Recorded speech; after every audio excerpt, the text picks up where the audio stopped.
So we'll go over Edouard Manet, Olympia, 1863. Let's all take a look at this piece. First of all, if you were to describe this piece, what's the first thing that you would say? Royalty. Royalty. Why royalty? Because, I guess by looking at the image, we see this nude woman who is kind of being catered to by this person of African descent here to the right. And, I don't know, I guess the idea of being catered to just kind of reflects royalty in the sense that she doesn't really have to lift a finger to get what she wants. Okay, very good. So you would say that this woman was royalty. What do you know about realism? What have we studied before about the realist movement?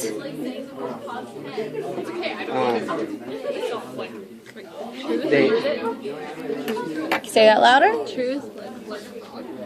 What's real to Like them what's going on at the time. What's going on at the time? Very good. So realism is about what is going on in the time.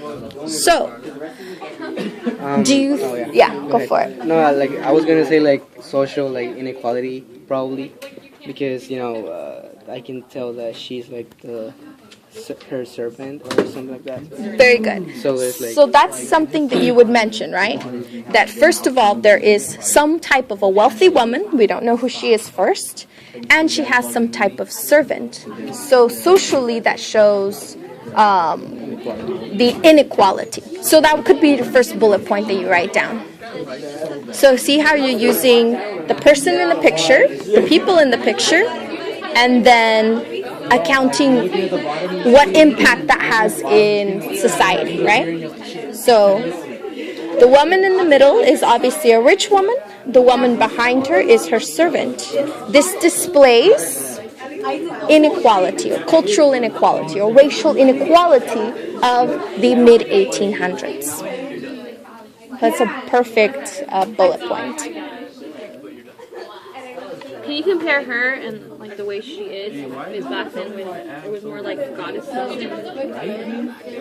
So how would you compare that? Her with a goddess? The way she's sitting? The way she's sitting looks like a goddess to you? or she's naked too. And she's naked? Yeah. Also, one thing I'd say I'd add to that is the fact that the woman's like bringing flowers, and one thing that they do is like to please the gods, they would leave like flowers or like small Beautiful.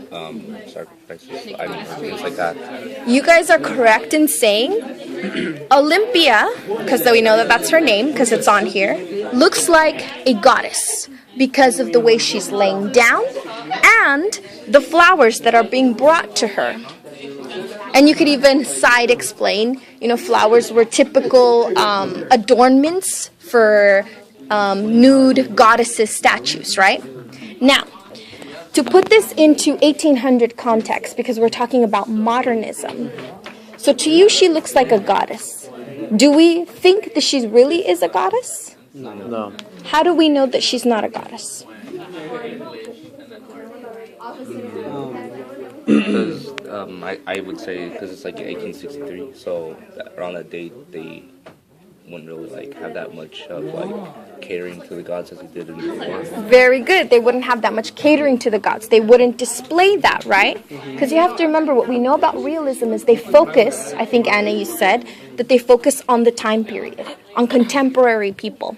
So obviously Manet wouldn't be drawing Olympia as a goddess. He would be drawing her as a real person. So who could we say Olympia is in 1863? Who is this woman? What is she? What is the best way to describe her? Lay down. Prostitute, exactly, right? So, it's funny what Manet did here. He took the idea of a goddess, this thing that you know about goddesses, and he completely changed her into a common prostitute. So what does that say about the type of things that we worship now in the mid-1800s? What does that say about sexuality in the 1800s and or beauty? Seems like sexuality is a lot more open within society. It's a lot more open, yes, definitely. And then along with her being nude, I feel like, since we're talking about realism, the nude body is the most realistic form you can get of someone. And does he display her flawlessly, or does he display her with blemishes? It's kind of hard to see here. Yeah. You can't really see it in this image, but I remember hearing in class that in the actual image that Edward Monet created, there were blemishes and wrinkles and Exactly. cellulite. Exactly. So Manet is taking this prostitute, or not prostitute, but the idea of a nude woman, normally found in history as a goddess, and completely taking her away from original context. He's taking something that people have seen in history for many, many, many years and removing her from its original context and placing her into the real world with a real occupation and a real name and a real existence. So that's the main point of Olympia. It's this whole mentality of taking what you already know about history and completely messing your mind up. Saying, guess what? Goddesses are no longer this thing that doesn't live in the physical world. So he's like probably like making like comparing how the culture has changed, probably. Displaying how the culture was changed, but completely annihilating the archetype of goddess, nude woman. You know, what you know about nude woman goddess. Everything you could ever think of that you know about her, she's completely changed in this painting. Right? What else can we say about social inequality? You mentioned she's the servant and she is the wealthy woman. How can you tell which one is which? Well, The colored girl, she kind of like the way she's dressed. She has like a scarf on her head, and then like you could tell by like her dress that is not like doesn't look expensive compared to like what's on the white girls like under her. Okay. That material looks more rich and stuff and expensive compared to the maid. Okay, so you can tell that the maid is wearing maybe plainer clothes. yeah, she's wearing like the, And Olympia's wearing a jewelry, yeah. So even nude Olympia, wearing no clothes, looks even more expensive than the fully clothed servant in the back, right? So what does that say about the way we look at or judge people according to what they wear and what they don't wear? What do you think that means? Like standards. Anything you can think of. What does that say about the way we judge people? we judge people based on their appearances. Appearances, yes. So if Olympia is nude and this woman is fully clothed, and you're saying that it's because of the clothes they wear that we can figure out, you know, what status they are, then how do we figure that with Olympia if she's nude? How do we know her status? She has the gold bracelet going Her on. stare, like she's looking like. Yeah, she's like The demeanors are a lot different in both of them. Demeanor is different, very good. So the gold can probably represent wealth. Her demeanor can also represent status. Olympia is looking straight at us. The servant is not. Very good. And the fact that she's giving her the flowers, right? Very good. Also, too, I don't know how this reflects realism, but the contrast in colors between the background and the servant and actual Olympia. It seems like what Monet tried to do here was get this light to like focus on Olympia as opposed to the background, so we're focusing on the whole idea of, I guess, prostitution, you could say. So it just goes back to that whole idea of Olympia in that goddess position, but she represents the average prostitute. Very good. Yes. So he's completely putting in the same pedestal Olympia, the prostitute, with a goddess. Right?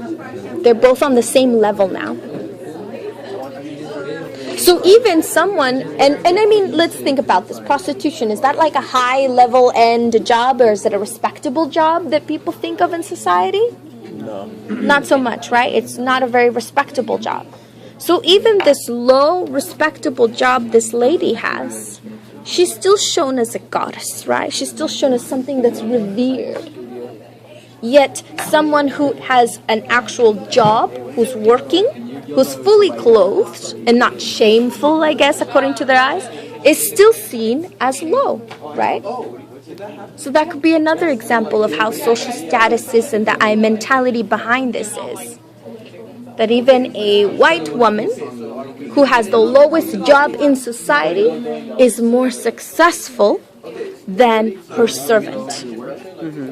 Right? Very good. And yes, you are correct in saying that there's a play on colors, right? The light color in the front versus the dark color. So what do these colors in the back, if they're dark colors, it means that they don't want you to focus so much on the background, right? The background is just a background. So remember when we were talking about, I don't know if you guys remember the Stonebreakers? The two guys? Remember we were talking about the way that artists use color to show the mute colors, to show that these are people in the background? Same thing, you know? The lady here is darker, is in the back, in a darker lighting setting, because she represents the people in the background, the people you don't pay attention to, the everyday worker, right? Okay, so we tackled her as a goddess, racial inequality, how Manet takes her away from originally being a goddess. What else can we say about Olympia? So you have about 6 bullet points, right? 5 or 6 bullet points. So 2 of those bullet points can be your opinion. So why don't you guys tell me about what you think about this? I think this, I think he was correct, I think he was wrong. What do you guys think about it? This is all opinion based.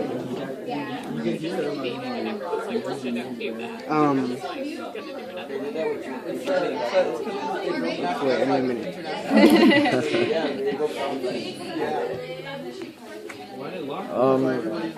Focusing on their demeanors, specifically Olympia first, you can see that her demeanor is kind of relaxed, and I guess the relaxed look kind of shows luxurious lifestyle. Whereas you look at the servant's demeanor, and it's kind of not mysterious, but puzzled, you could say. Puzzled. So I guess what Manet was trying to do there was kind of create that whole idea of how is it that this white prostitute is more significant in society than me. Kind of, if that makes sense. Kind of shows that, like, unjust. Then just by her look. Yeah. That she's looking at this lady like, All right. Very good. Yeah, that's definitely, I think, a wonderful opinion. And that is true. She's looking at her like, even probably even slight, like, disgust, maybe? Look at her face. She's looking at her like, yet this lady is looking at you like, I got more of a sense of fear. A fear? Like, she's looking to say, like, someone who has power